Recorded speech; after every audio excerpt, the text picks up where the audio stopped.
Family কার্ডের মতো এত বড় একটা ফ্ল্যাগশিপ প্রোগ্রাম যেটা এটা দেশে এবং বিদেশে সকলে এটা অনেক বেশি প্রেজ করেছেন, অ্যাকসেপ্ট করেছেন এবং এটা আমরা বিশ্বাস করতে শুরু করেছি আসলে আমরা ইকোনমিকে যেভাবে চালাতে চাচ্ছি এটা কিন্তু বড় বড় প্রকল্পতে ইনভেস্ট করার বাদ দিয়ে যদি আমরা গ্রামীণ জনগোষ্ঠীতে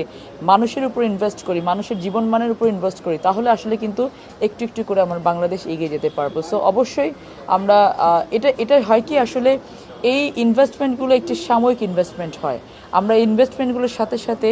এই ইনভেস্টমেন্টটা কী করে জাতীয় ইকোনমিতে কানেক্ট করা যায়, নারীদেরকে কী করে জাতীয় ইকোনমিতে কানেক্ট করা যায়, যুবকদের কীভাবে জাতীয় ইকোনমিতে কানেক্ট করা যায়, তাদের কর্মসংস্থান কীভাবে বৃদ্ধি করা যায়, সেই জায়গাতেও কিন্তু আমরা কাজ করছি। কেবলমাত্র কার্ড দিয়ে, ভাতা দিয়ে মাসিক তাদেরকে আমরা সেটার উপর ডিপেন্ডেন্ট করে রাখতে চাচ্ছি না, বরং তাদের মানসিকভাবে